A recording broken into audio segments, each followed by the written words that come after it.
All right, welcome back to the program. We're going to get started this morning with our guest on the Minuteman Press guest line, who is Nick Novak, the Vice President of Marketing and Communications at Wisconsin Manufacturers in Commerce, the group that is basically the Chamber of Commerce for the entire state. And they have a report out called Wisconsin 2035, looking ahead. Basically, what's coming at us. And it's important to know. We know right now, for instance, that there are a lot of workforce challenges. There are a lot of jobs out there that are going unfilled. And this was happening before the pandemic. So, you got to kind of clear your eyes a little bit of what has been distorted by the pandemic and look at facts that are going to be challenging us far after the pandemic takes whatever final place in history it takes, and there are some challenges, and how do we meet those needs, if we don't meet them, what happens to the state of Wisconsin's economy as we go forward? We know that the birth rates have been down for a decade or more, and that's now starting to work its way into the workforce system as well. There aren't as many new people being born into Wisconsin that are taking jobs in Wisconsin. That's part of the problem. And then you add that to the fact that, people are changing their work habits and those kinds of things right now, and that's why we have the current situation that kind of exacerbates things. But we are, to the answer of a survey question that WMC put out, are you having trouble hiring employees? 86% of people that responded to the survey said yes. That can't continue forever, or those businesses will, have to make some dramatic changes, some of which might result in negative consequences. So let my thoughts on this be silenced now by Nick Novak, who knows what he's talking about. Nick, welcome to the Minuteman Press guest line. Good morning. Good morning. Thanks for having me on again. Good to have you here. Well, this is interesting. We've been talking so much with the pandemic. It's like, what's happening today? What went screwy today? What, is impacting us today? And you out there at WMC had some foresight, obviously, to realize that, well, today's important, but the future is equally as important. What do we have coming at us that we should start thinking about now? And you've put together this Wisconsin 2035 paper.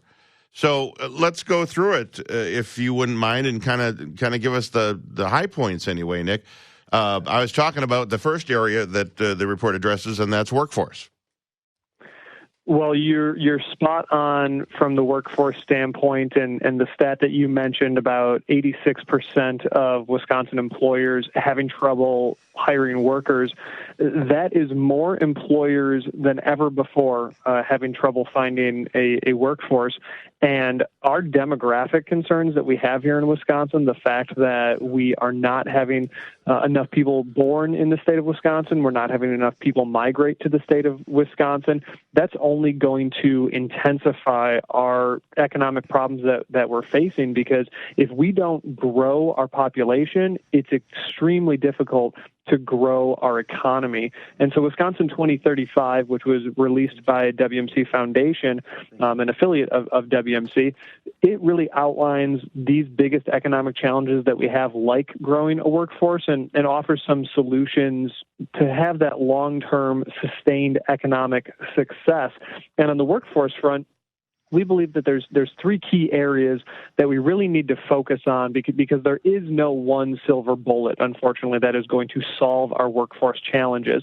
The first is that we need to have talent attraction. We need to bring people into the state of Wisconsin, because we don't have enough born and raised Wisconsinites who can fill the jobs of retiring baby boomers, and we really don't have enough to take on the additional jobs that are going to be created in the future economy. We need to bring people in. Unfortunately, from 2010 to 2020, the U.S. Census data shows that the nationwide population grew by about 7.4%. Wisconsin was less than half that at 3.6%. So that's a problem. We need to make sure that we are growing the population here in Wisconsin, and if we can't do it from inside our state's borders, we're going to need to bring people in. Our report mentions the fact that there needs to be some type of immigration reform, but that's at the congressional level, that's at the federal level, and this report really focuses in on what the state government can do and what state policymakers can do. So that's why we think funding a robust, sustained talent attraction campaign is so critical. It can go after Wisconsin University alumni.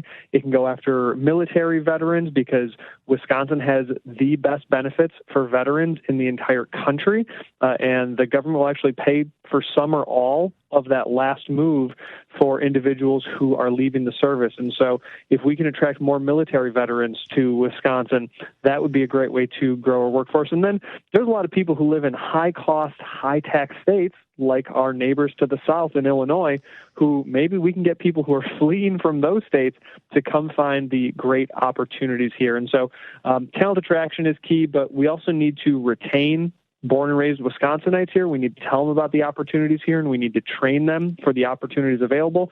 And then we need to expand our workforce as well. We need to look to the people who are on the sidelines. Maybe that's folks who are coming out of the criminal justice system. Maybe that's folks who have retired and want to come back into the workforce. Maybe it's folks with developmental or physical disabilities that we can get into positions that they can succeed in. And so I think there's a lot of places that we can look to really make sure that we're attracting talent, we are retaining talent, and we're expanding the talent pool that we already have here in Wisconsin.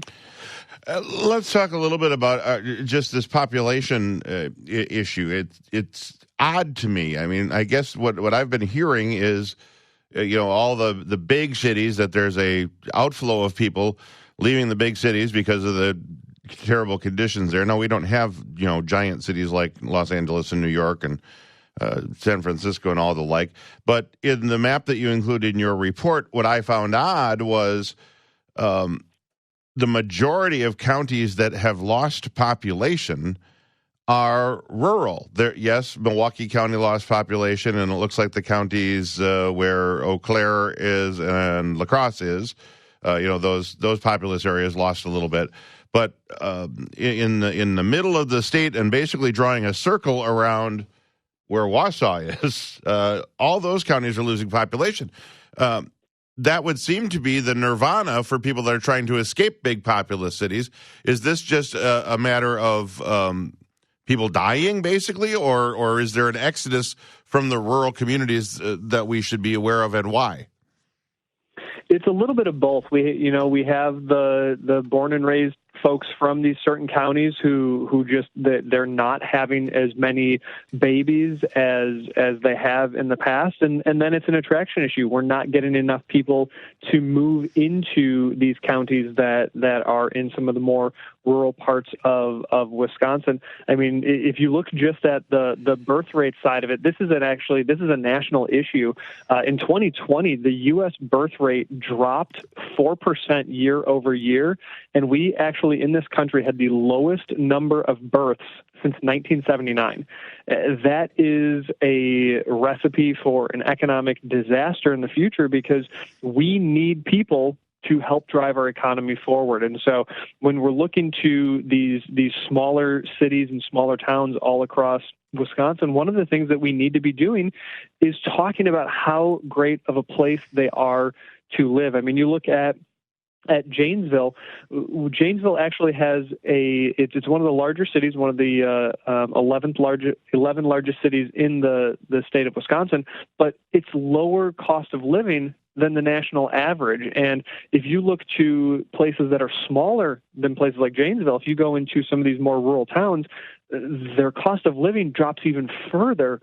And so sometimes you can get very similar amenities and have these great small town communities that people just don't know about. And there is opportunity there. There's manufacturing jobs, there's construction jobs, there's all different kinds of industries throughout our state.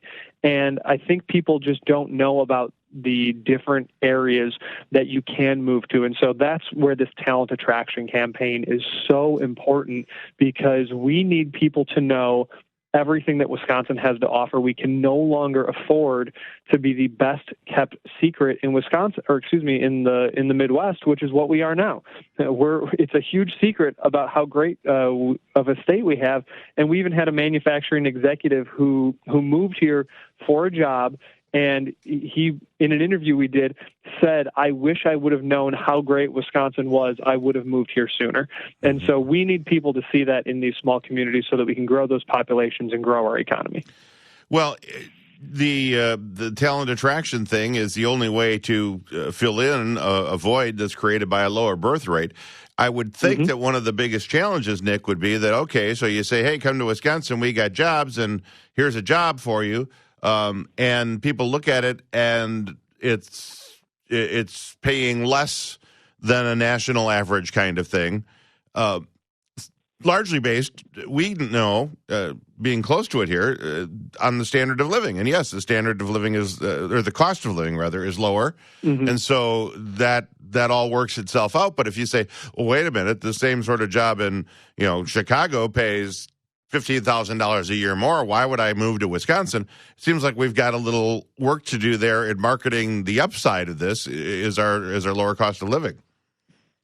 You're spot on there. And if we don't tell people about these things, no one is going to know about all of the great opportunities in Wisconsin. I mean, just hoping that people move here, which seems to be what the current administration is trying to do, that's not a strategy to grow our population and grow our economy. We need to have a targeted plan that really showcases the low cost of living, the great quality of life we have here, and the immense opportunities. I mean, just everywhere that you go, no matter where you are in the state of Wisconsin, businesses are hiring. There's 86% of businesses who responded to our survey said that they were having trouble hiring workers. That's because they're trying to hire, and these are good paying jobs. I mean, we're no longer having the conversation about a $15 an hour wage, because most places that you go to are paying more than that now. I mean, we have members who are paying $18, $19, $20 an hour for folks who have zero experience right off the street and who are just willing to show up and put in a good day's work and continue to show up day in and day out. And these have advancement opportunities. I mean, there is great economic opportunity in Wisconsin, and hopefully if policymakers kind of take a look at the Wisconsin 2035 plan, they'll see that there are a lot of ways to showcase the opportunity we have here and attract people in and retain people here in Wisconsin. Well, the other thing that has to figure in here, it would seem to me, Nick, and I don't know, how deeply you've delved into this, but the whole shift that the pandemic has caused about remote work, and I know that has yet to settle itself out in a final way, but it certainly appears that going forward, a much higher percentage of workers will be working remotely from their homes. And if I look at your chart here that says Wisconsin's cost of living is 8.1% lower than the national average, 19% lower than the West Coast, and 23% lower than the East Coast. If I'm living in Boston and I can move to Wisconsin and work remotely, I just gained 15% in my salary effectively. That is a really great way to bring in population to Wisconsin, and hopefully once they're here, they realize that there's great jobs here too, and they're willing to maybe leave that Boston job and take one here in Wisconsin. But we need to attract people for a variety of different reasons. If folks want to come to Wisconsin and enjoy the high quality of life that we have here and the great recreational opportunities that we have here while working remotely, we'd welcome them in. We would love to have folks move here to the state. We especially want to have people who want to live in Wisconsin and work in Wisconsin, because as we've talked about, there's a huge number of jobs available right now. And in fact, when we put this study together, there were roughly 130,000 jobs available at the Job Center of Wisconsin, which is the state's job platform. So that's 130,000 jobs that were available right now. and there were only 50,000 people who had uploaded resumes and who were actually looking for work. That is not something that we can continue to have. So we will welcome people in, anyone who wants to come to Wisconsin, whether you're working remotely, whether you're coming here for a career, seeking opportunity. We want to bring those people here, because I think once you get people in Wisconsin, they stay. They really realize that this is a great place to live, to work, and to raise a family. And we just need to do the work to get them here. And one of the ways that we can do this, and we mention it in the report, if we can kind of move on to some of the other topics that we talk about, is the tax rankings that we have here. There are so many other states who are leading the way on tax reform. And even though Wisconsin has done a fantastic job of reducing the tax burden on our citizens over the last decade, we are still one of the highest tax states in the country. We're the sixth least tax-friendly state for middle-class families. We have the eighth highest property taxes in the country, and we have the 11th highest state and local income taxes in the country. So we think that if we're looking to bring people in, what's another way that we can lower costs? So we have a low cost of living already. How can we bring those costs down even further? Well, if you look at census data, low-tax states are attracting people in. So we actually have data that shows 4 people move into low-tax states for every 1 person that moves out. If you look at the other side of that spectrum and go to high-tax states, actually 2.5 people leave high-tax states for every 1 person that moves in. So the math is pretty simple there. If you have lower taxes, you're bringing people in. If you have higher taxes, you're losing people. Illinois is a great example of that.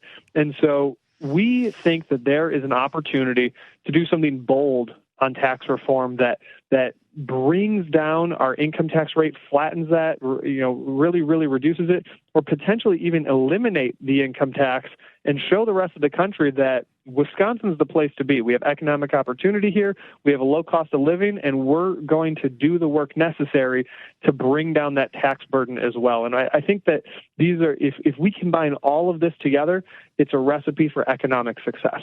What's the bigger tax aversion for people, Dick? Is it the income tax or the property tax? It depends on who you ask. And so we spoke with nearly 100 business leaders in Wisconsin when we put together the Wisconsin 2035 report.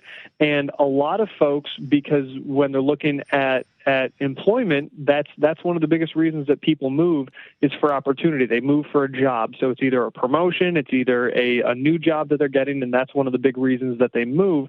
When they get that job, they look at that salary, and they're now comparing, okay, well, with this salary in this state and the income tax that they have there versus the salary here, the income tax plays a big part of that. And if you look at a lot of the states that don't have an income tax, their populations are growing very, very quickly. Now, granted, Texas and Florida, they have nicer weather, warmer weather than what we have. Now, granted, I don't know if I'd want to live in Florida in the middle of July or Texas in the middle of July when it's 90 or 100 degrees. But I'd take a Wisconsin winter over a Florida summer any day of the week. But I think that if you look to the fact that they have no income taxes, their populations are growing at 15% over the last decade compared to our 3.6% over the last decade. So clearly there's something there. And as the report shows, low-tax states, whether they're warm weather or not, are attracting people in. So I think that if you did something bold and said, this is a state that you can move to where you pay very little or no income tax, that's something that that's something that would make headlines, and people might consider moving here, especially if you mix it with a talent attraction campaign to show how much opportunity we have in Wisconsin. It's not lost on me that we can't cut taxes without cutting some sorts of program services or something, evidenced in the school districts and the property taxes. That's kind of that ebb and flow. When you talk about eliminating the income tax, where would we pick up the money lost, so to speak?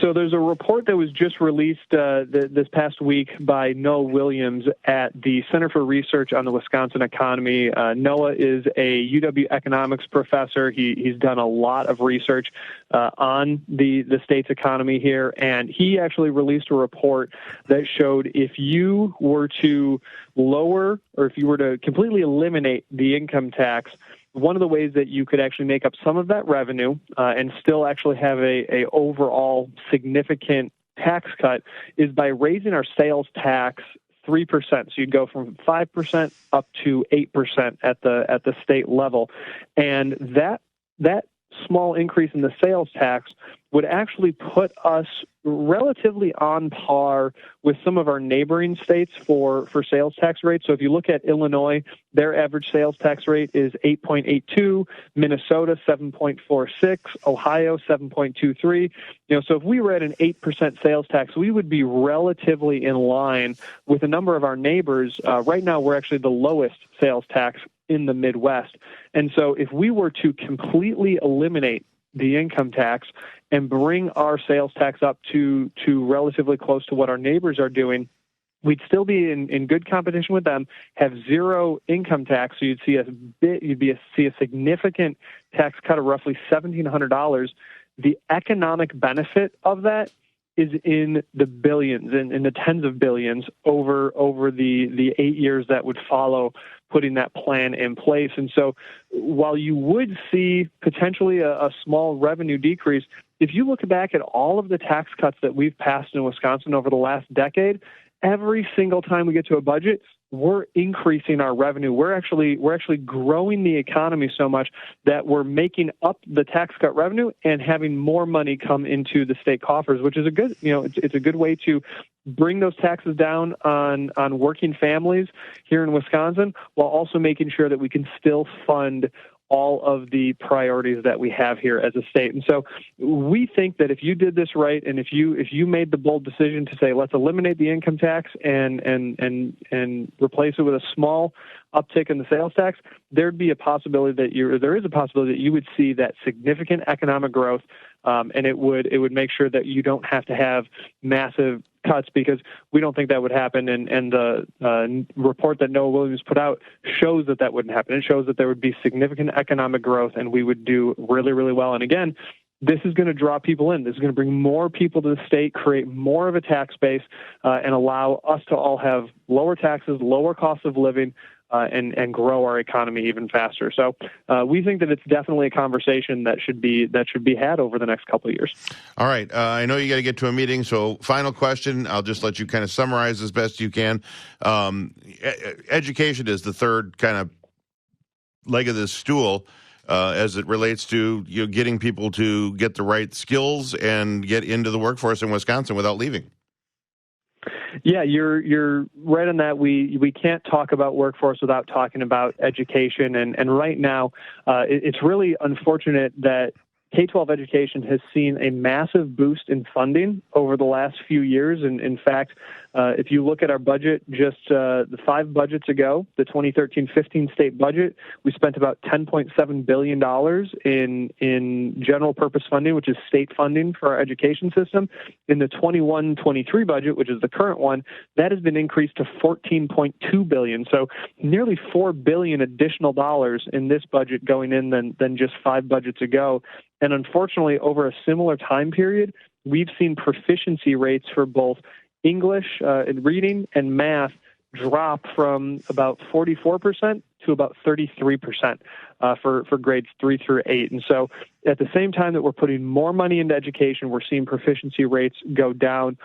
Some of that, I think, is due to COVID-19 and the impacts from the pandemic, which is understandable, but it's still something that we need to be worried about. And so we think that there's ways that we need to refocus education in on those core subjects, specifically on STEM subjects, because STEM education and STEM occupations are the future. We look at data from the Bureau of Labor Statistics, and it shows that a STEM occupation pays roughly $90,000 a year, whereas a non-STEM occupation pays roughly $40,000 a year. So that's your science, technology, engineering, and math programs. and STEM careers are growing at a much faster rate than non-STEM careers. So we think education needs to be focused in on that, expanding the technical education, expanding our industrial arts in K-12. All of these things are going to help connect students with future careers. We believe that career counselors would be a great addition. Guidance counselors do amazing work in our K-12 schools, but they don't always have the time to focus in on helping students and their parents to put together a good career plan. And so we think that we can help add to what those guidance counselors do and get career counselors through some targeted funding that would make sure that students know about the opportunities that they have. And it's just going to be another way that we can retain those people here in Wisconsin. So I encourage everyone to go to wmcfoundation.org. Check out the Wisconsin 2035 report. We'd love to get feedback from folks on what they think of it, but the plan looks at how we can grow a long-term sustained economy with future success. And so my last note that I would say here is that everything comes back to workforce. We need to attract talent. We need to retain the talent we already have here in Wisconsin, and we need to expand our talent pool beyond what we currently are doing to grow that labor force participation rate, because we can't afford to be the best kept secret in the Midwest. It's something I've said already, but that is a problem for us, and we really need to tell our story and get the message out there. Wisconsin's a great place to live, to work, and to raise a family, and I think that if we do the things that are set out in this report, Wisconsin's going to see a great future economy that is only going to grow. So that's I'd say, go to wmcfoundation.org and check out the report. We'd love to hear from people. All right, Nick, appreciate it. Yes, it's written in English too, by the way. Most people will be able to digest this just fine. So take a look at it, because it kind of gives us a little roadmap for the future, and now we need to talk to our local representatives on either side of the aisle about what they think about such a plan. Nick Novak, thanks for your time this morning. Thanks for having me. Appreciate it. You bet. Merry Christmas, sir. So, wmcfoundation.org. It's then linked under Future Wisconsin Project is the header up there where you'll find the link to Wisconsin 2035. But it's a lot of these white paper reports are sometimes written in scientific language over your head. But this is easy to understand, gets you thinking. And we'll do a little bit more of that right after we take a time out here on your talk show on WCLO.